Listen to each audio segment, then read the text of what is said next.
I hope you all had a very festive, spooky season. I for one am sad that October is over, and it's kind of weird for me to say that because at the moment of filming this, October is not over. I'm filming this a little bit early, but it's going up on the 1st of November, so wink wink, nudge nudge, October is over! But not yet, but when this is up it will be. So that intro was a very awkward way of me saying that October is over, so let's talk about all the books that I read in October.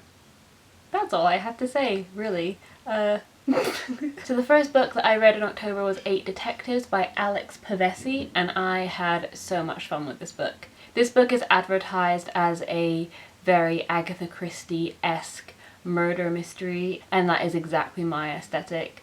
I love Agatha Christie, I love the film Knives Out, I love a good old classic whodunit, you know, I love those genre conventions, especially when they're used so well and so expertly, and that's exactly what we have here. So in this book we're introduced to Grant McAllister, who wrote a PhD on the statistics of murder mysteries, so worked out a mathematical formula for every single possible murder mystery. So the genre conventions of having suspects, detectives, killers and victims, and how those can often overlap, and all the different combinations you can have when those overlap. And then after publishing this PhD, he wrote this short story collection called The White Murders, and each short story in that collection is an exploration of some of the combinations of killers, victims, suspects, detectives. I don't know if I've explained that exactly right, but basically he writes a PhD about all the mathematical ways and probabilities that these mysteries can play out and all of the different endings that these mysteries can have, and then he writes a short story collection basically putting that mathematical theory into practice and writing stories based around all of these possible outcomes that he has calculated.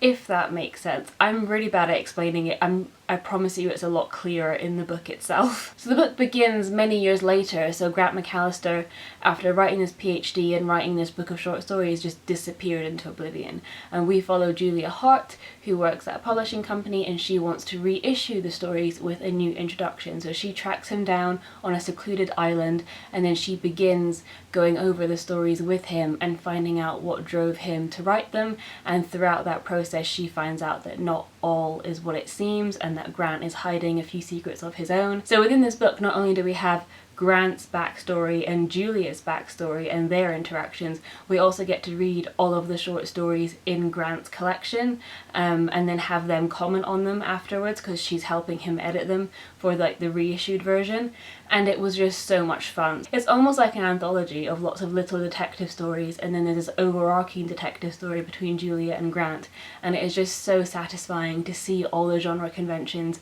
play out in such a fun way. I just love being in the hands of someone that has an absolute command of their genre and knows exactly how to elicit those feelings that we've all come to love, and I just think that this was brilliant, and I can't recommend it enough if you're a fan of kind of the whodunit, cozy mystery genre and like Agatha Christie's works. So next in October I read My Sister the Serial Killer by Oyinkan Braithwaite, and as expected I read this in one sitting. It's a very quick read. Not only is the book itself not long, but each chapter is about 2 pages long. They're very short and snappy chapters, and I was just so enraptured with it from start to finish. In this novel, Braithwaite strikes a perfect balance between really dark humour but also a kind of wholesome relationship between these two sisters. I use the word wholesome somewhat strangely in this context because it is about 2 sisters, one of which is a serial killer, and the sister that isn't a serial killer basically helps her sister hide the secret and cleans up after her murders, and it is just such a strange and compelling dichotomy between them, and it's just so fun to watch their dynamic play out. Ultimately this novel explores how far we're willing to go for the people that we love, and it's a very fun and dark ride, so if you're into that I very much recommend this book. Next up I read Perfectly Preventable Deaths by Deirdre Sullivan, which I did mention in my witchy book and film recommendations video because this book is about witchcraft. It follows 2 twin sisters who move to a very small secluded village in Ireland called Ballyfran, and they live in this old crumbling castle that belongs to their stepfather. And there's some strange kind of folklore about the town. The village is quite cliquey, they're not very welcoming at the start. When the two twins go to school, they're not really met with warmth by their fellow peers, and it is a very slow, atmospheric novel. What I also liked about this is that the witchcraft doesn't present itself in a really obvious way. It's very slow, and it's not flashy spells and curses and big dramatic things. It's small things about the nature around them shifting, about foxes and the birds around them experiencing subtle shifts, and about energy and history, and it's just very good. I enjoyed it very much. If you like creepy, atmospheric writing, I would recommend this. The only thing I would say is that someone appears very early in the novel who I could tell was the kind of villain antagonist, and what I thought they were gonna do is what they end up doing. It's not really a book that breaks those classic conventions of the genre, but the writing is so beautiful that I just enjoyed being along for the journey, even if I knew where we were headed, if that makes sense. So I do recommend this if you're a fan of sisters, witches, small creepy Irish towns. Next up, I read Poisoned by Jennifer Donnelly, which is a Snow White retelling. I love fairy tales, I love retellings. I was very excited to curl up with this in the cold, windy nights of October. It was a very comforting read. And this book was sent to me by the lovely people over at Readers First, and because it was sent to me early, I got an advance copy. I actually wrote out a proper review of this book because I wanted to do it justice. So instead of me rambling on in the fashion that I do, I thought that I might as well just read you the short review that I wrote, because that will probably sum up my feelings much better than I would if I just tried to off the cuff remember how I felt about it. So here's what I wrote. Anyone who knows me knows my obsession with fairy tales and retellings that began all the way back in high school when we studied Angela Carter's The Bloody Chamber. Literally, I cannot not mention The Bloody Chamber whenever anyone writes a fairy tale retelling. It's like a curse, it's a disease. It's word vomit. I have to just mention it. It's Poisoned by Jennifer Donnelly offers us a retelling of Snow White, and we begin the novel with a beautiful girl in a deep dark wood having her heart cut out and stolen by the huntsman, carrying out the evil queen's bidding. Poison navigates an interesting space. It doesn't shy away from the darker elements of Snow White's story, yet in so many other parts it seems a story written for children, which makes sense. Fairy tales were sculpted to be cautionary tales for children.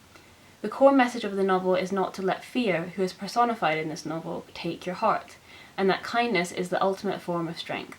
Therefore, it takes the classic, almost Disney-esque message and pairs it with some darker elements which for the most part worked for me.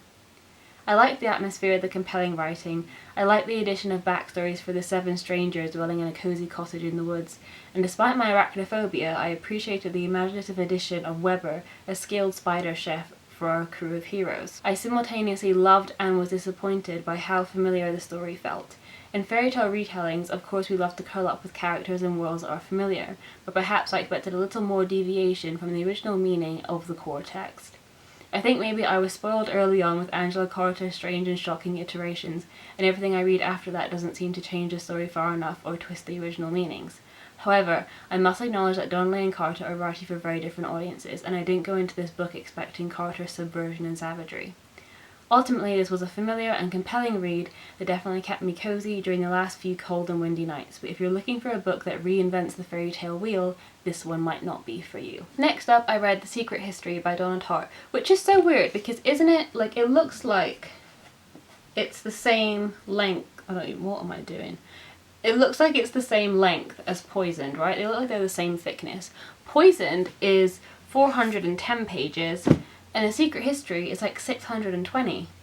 Madness. And the font is so tiny, I hate that so much.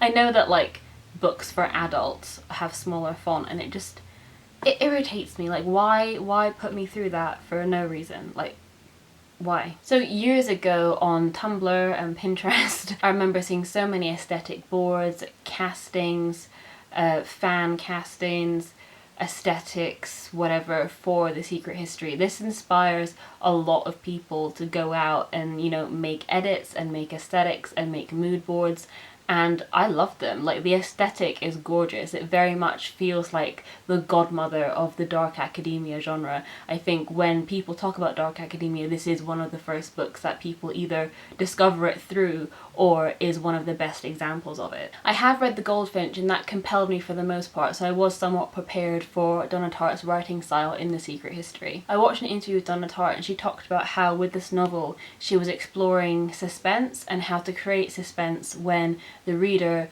knows that a murder has happened, but on the first page they are told who has been murdered and who the murderer is. So The Secret History opens with a murder and we know who the murderer is and we know who the victim is, and the novel starts back in time and then we follow these characters knowing that some of them are murderers, one of them's the victim, and then we watch their dynamics play out over the course of the year and they just get more intense and more intense, more intense, until eventually the murder happens and then you see the aftermath of it as well. I think Donna Tartt definitely succeeded in creating this claustrophobic, suspenseful tension that she set out to achieve with this novel.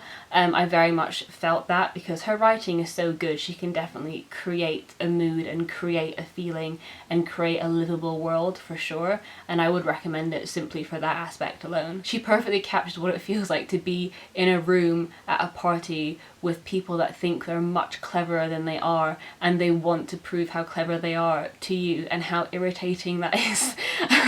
So the group of friends in this novel are very snobby, arrogant, elite members of this Vermont university. They study Greek and they study classics and they're obsessed with high art and literature and aphorisms on life and death and what it means to be human and what it means to be alive and all of this stuff that in essence is interesting, but it's not interesting when someone, you know, smoking at a party tells you how interesting it is and how much they know about it. Like, it's just irritating, right?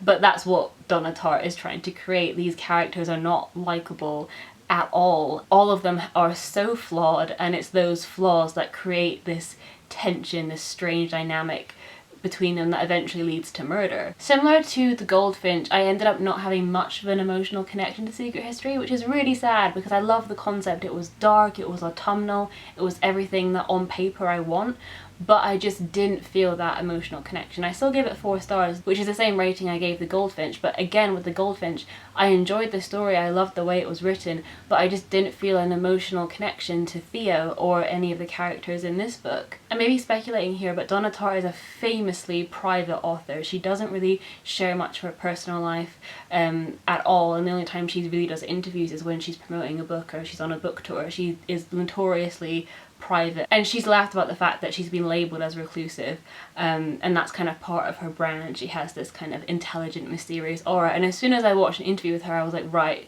it makes so much sense because she is almost like one of her own characters. It's like she stepped out of this book. I was like, oh, this makes so much sense to me. It is so sad because I see so many reviews on Goodreads saying, oh, The Secret History, it changed my life. All these characters are terrible people, but I love them anyway. This book is so haunting. I read it 20 years ago and it's still imprinted on my soul. And like, it's a good book. It's well written. I really enjoyed reading it.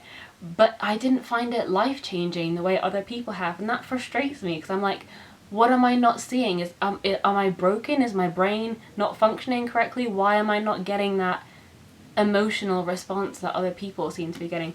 But I maintain that this is a gorgeous book. It's dark, it's compelling, it's delicious, it delivers on the setup. Like, it starts strong and it keeps that energy throughout, and I would love to see this adapted. I looked it up and there's been several times where it was going to be a movie and then that fell through, and then it got the rights went back to her, and then someone else got the rights, and then that fell through, and then the rights are now. So basically she still has the rights, so I would love to see this on the big screen one day. I think that would be super cool. Also, I have a film degree, if that's relevant at all. Put me in the art department. I would die of happiness. It would be so great. Next up, I read The Southern Book Club's Guide to Slaying Vampires by Grady Hendrix, and this is my 3rd 5-star book of the year. It was incredible. Also, I've realised that I'm so stingy with my 5-star ratings, and I'm not sure why. I've only rated 3 books, including this one, 5 stars this year, and I don't know why I'm so harsh. It's not an intentional thing, but I just realised that. So this follows, undoubtedly, a book club of Southern housewives who read exclusively true crime novels. I feel it. And then suddenly a mysterious stranger comes into town and one of the members of the book club, Patricia, starts to suspect that he might be a little bit more than he seems. I cannot fault this book in any way at all. It's brilliant. I knew I would be instantly sold on this when I read the author's note. It's just such a lovely way to sum up what he was trying to do with this book. And I might read you a little bit because it is just perfect. It just sets the tone for the novel, and it just got me so excited to read it. When I was a kid, I didn't take my mum seriously. She was a housewife who was in a book club, and she and her friends were always running errands and driving carpool and forcing us to follow rules that didn't make sense. They just seemed like a bunch of lightweights. Today I realise how many things they were dealing with and that I was totally unaware of. They took the hit so we could skate by, obviously, because that's the deal. As a parent, you endure pain so your children don't have to. This is also a book about vampires. They're that iconic American archetype of the rambling man, wearing denim, wandering from town to town with no past and no ties. Think Jack Kerouac, think Shane, think Woody Guthrie, think Ted Bundy. Because vampires are the original serial killers. Stripped of everything that makes us human, they have no friends, no family, no roots, no children. All they have is hunger. They eat and eat, but they're never full. With this book, I wanted to pit a man freed from all responsibilities but his appetites against women whose lives are shaped by their endless responsibilities. I wanted to pit Dracula against my mum. As you'll see, it's not a fair fight. And I know that James Harris, the mysterious stranger who comes to town, is meant to be the villain of this book, but I swear to God, I wanted to punch Carter, Patricia's husband, so much throughout this book. Like, he was actually the OG villain for me. I was like, I swear to God, if you don't shut up, I will find a way to come into this book and hit you, because he irritated me beyond belief. And I know that this title conjures up a kind of fun horror adventure, like a kind of pulpy cult horror, maybe B-movie type energy where it's just kind of fun. It's like a romp and it's like gory and cheesy and whatever. And it is a lot of those things, but it's also quite horrific in some places. A lot of the times I felt viscerally quite repelled, and they're quite gory, and I wasn't really prepared for that. I mean, I enjoyed it. It was definitely a reaction, but just prepare yourself. For those who have read it, the attic scene specifically, I felt some things, and they were not good things. I felt like physically repelled, and it's been a long time since I've had such a strong reaction to a book. But God, I had so much fun with this. I really recommend it if you love the horror genre. As well as being a fun, horrific vampire story, it also touches on a lot of things I wasn't expecting, such as, you know, sexism. It deals with the housewife trope and the kind of preconceptions that people have about housewives, and, you know, sexism and misogyny that existed at the time this book is set, but also race, and that is a really interesting thread throughout the book, because black children start to go missing, and it's about the responsibility that the white housewives do or don't feel towards protecting these children.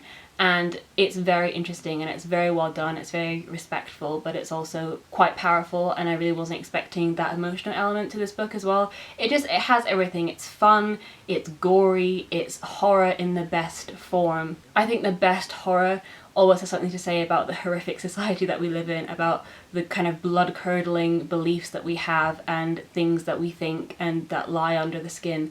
And this book perfectly encapsulates that. It brings to life all those very real horror as well as a really fun vampire story, and I think it's perfect. Next up, I read The Doll Factory by Elizabeth McNeil, and I almost don't really remember a lot of this because it went by in a blur. I read this all in one day, which is insane because it's like nearly 400 pages. It wasn't necessarily because I was really compelled. It's not necessarily a thrilling novel. I just didn't have anything else to do on a Sunday, so I just sat and read, and I ended up finishing it. So this is set in 1850 in London, around the time of the opening of the Great Exhibition. We follow twin sisters Iris and Rose, who work at a doll maker shop under the supervision of this delirious, laudanum addicted Mrs. Salter, who is abusive and cruel and a little bit mad. However, Iris has aspirations of going further. She doesn't want to be stuck in a doll shop being shouted at by Mrs. Salter. She wants to be an artist. She loves painting. She paints in secret, and she wants nothing more than to escape this dreary world. The relationship between the sisters has also soured.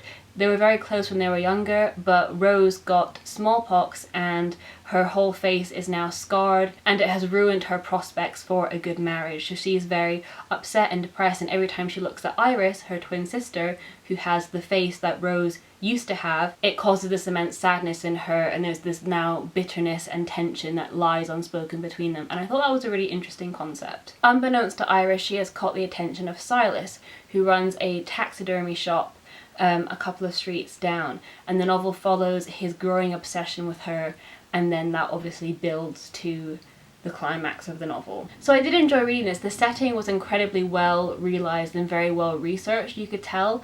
So it says a lot about the art society at the time, who the popular artists were, what the conventions of painting were at that time.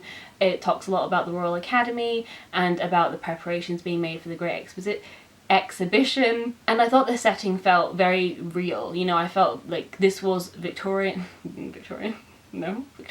Yes, Victorian. This felt like a living, breathing part of history, and I know obviously these characters didn't actually exist, but I felt the setting around them was real and vibrant and dirty and you know, full of smoke, and the streets were covered in muck the way it was in London about 150 years ago. So I really enjoyed that aspect of it. I was a bit disappointed that the relationship between the sisters was downplayed a little bit. At the beginning of the novel, that is kind of the main focus, and obviously when Silas comes in, that takes a bit of a backseat. And then there's also a bit of a lackluster romance that comes in with another character. That was fine, but it just wasn't the most interesting aspect of the novel. I would have much preferred kind of exploring the sisters' relationship. I also found the ending a little bit underwhelming. So the whole book is building this sense of unease and this growing obsession, and obviously it's going to come to a head at some point. It's going to come to a climax, and when it does, there are only kind of 2 or so outcomes that can really happen, and obviously one of those outcomes is the endings. It didn't really surprise me. It felt a little bit conventional, and I guess it didn't really merit the huge build-up that it had. But again, I did just enjoy this setting, being in this world, and as it was a very quick read, I didn't have a very long time to kind of linger over some of the issues that I might have had with the novel. So all in all, I enjoyed it. It's kind of like the Netflix show You, but if it had been set in 1850. That's probably the best way I can describe it. So if that sounds like something that you would like, I would recommend this. So for October, I've obviously chosen a couple of creepy books. I read a few books about serial killers, about murders, whodunit, about fairy tales, about more murder, vampires, obsessed taxidermists in Victorian London. So for a bit of light relief, I decided to read Tales from Moomin Valley by Tove Jansson, and it was delightful. I didn't grow up with the Moomins. I was never read Moomin stories. I didn't watch Moomins when I was little, but one of my best friends, Bea, is obsessed with Moomins. She loves everything Moomins, and she actually bought me this book. I really enjoyed discovering this world for the first time. All of these stories are really delightful, but also quite melancholic. A lot of the metaphors in the stories are metaphors for things like anxiety and depression and trauma, and those are just portrayed so respectfully and beautifully, and children can learn a lot from them, but also adults too. I think a lot of adults would benefit from having these stories in their lives, and I really would recommend it. I think it's gorgeous. So I mentioned at the beginning of this video that I was filming this a bit earlier, so I'm actually filming this on the 29th of October because tomorrow, the 30th, is my birthday, and obviously I've got some plans for the weekend with family and friends, so I wouldn't have had time to film this video at the weekend. So I'm gonna put in this book, which I'll probably finish in October, but by the time this video goes up, like I will have finished it, but I haven't quite finished it yet.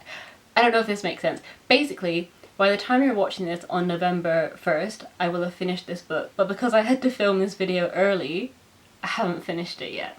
Anyway, enough rambling. The book is Saltwater by Jessica Andrews. I don't actually know much about this book despite being 50 pages in. I remember just reading the first couple of pages in the bookshop and being hooked. It's that kind of poetic, lyrical, compelling writing that I wish I could do.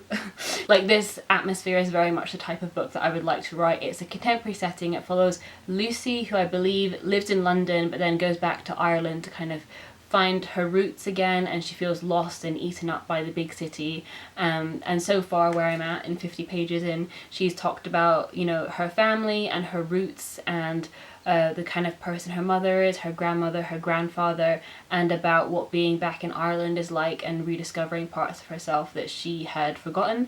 It's very well written, it's very lyrical. The dust jacket does say that the author is also a poet, and you can definitely tell by the way that they write prose. There are very short chapters, some of them are like prose, and it's written, you know, in a way that's very easy to understand, like prose is, and then there are more poetic interludes that are a lot more vague and a lot more abstract and focus more on imagery and memory and snapshots, and I really like that style, and I'm really looking forward to how this pans out. So those are all the books that I have read / am reading in October. As always, if you've read any of them, let me know your thoughts, let me know what you've been reading, let's have a little chat in the comments, and I will see you soon with another video. Bye!